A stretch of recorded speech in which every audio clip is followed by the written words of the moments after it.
Con su permiso, ciudadano presidente, yo tengo dos objeciones de forma y 4 de fondo, sin cuestionar el trabajo de nuestros compañeros en las comisiones. Creo que sí es importante hablar en el contexto en que llega la ley de ingresos. La primera cuestión de forma, y como decía don Jesús Reyes Heroles, la forma es fondo. En la mañana, cuando vi el primer periódico del día, decía: el Senado aprobará hoy en fast track sin cambios la ley de ingresos. Y nosotros todavía ni siquiera conocíamos el contenido de la ley de ingresos.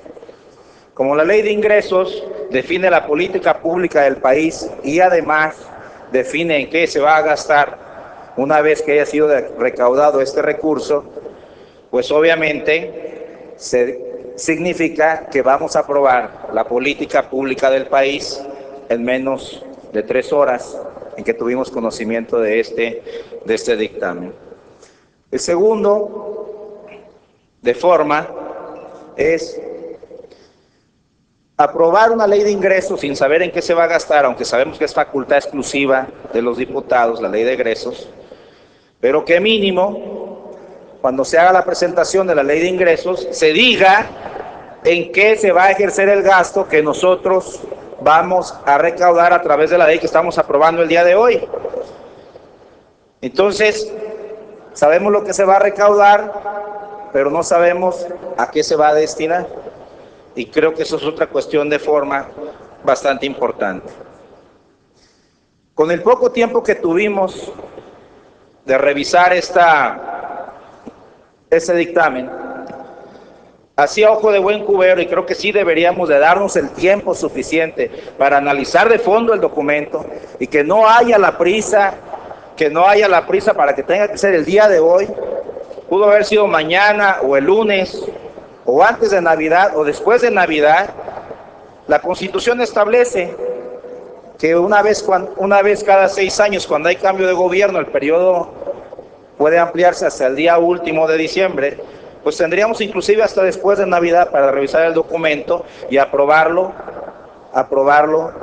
conscientes de lo que estamos aprobando. A ojo de buen cubero, yo me di cuenta por el análisis a contrario sensu, en sentido contrario, que hace el senador Corral, de que uno de los puntos que más fueron criticados al gobierno anterior, que es el tema del gasolinazo. Inclusive se hicieron algunas calcomanías que se pegaban a los carros con la flor del gobierno federal sangrando y decía: di no al gasolinazo, y lo promovía el Partido Revolucionario Institucional. Hoy se mantiene en este documento y no se lo estamos diciendo a la gente. Esa es la primera razón por la que yo no votaré a favor de este dictamen, porque conserva el gasolinazo que tanto que se criticó y que hoy nos está quitando. El segundo, tengo la declaración del senador Penchina de hace una semana, en la que critica al gobierno federal de haberse sobreendeudado. Y en este documento viene la posibilidad de un techo de endeudamiento de 415 mil millones de pesos para el año que viene. Y además, dentro de este mismo documento, en el artículo segundo párrafo, tercer renglón, por cierto, establece la posibilidad de una deuda de 7 mil millones de dólares con Estados Unidos.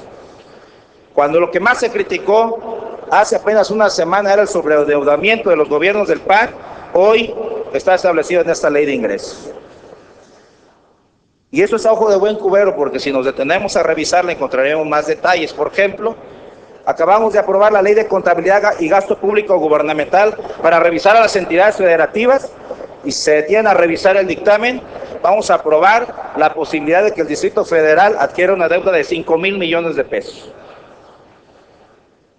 Y el tema de haberse aprobado la disminución al ISR al 28%, y sin embargo, de un plumazo los diputados y ahora nosotros decidimos no avanzar en eso que habíamos aprobado durante el 2009 y que obviamente permitiría no tener impuestos tan fuertes para la gente. Por último, compañeros, Aquí se ha dicho que es una ley de ingresos inercial, y el argumento es que son muy cortos los tiempos para aprobar esta ley de ingresos. Pero Enrique Peña Nieto no ganó hace 3 días que llegó la ley de ingresos, ganó en julio. Tuvo agosto, septiembre, octubre, noviembre y diciembre para preparar un buen documento con cambios de fondo que no trajeran estas inconsistencias. Creo que deberíamos darnos tiempo, porque quizás lo que estemos aprobando sea adecuado, pero también quizás le estemos cargando la mano a los mexicanos. Muchísimas gracias. Gracias.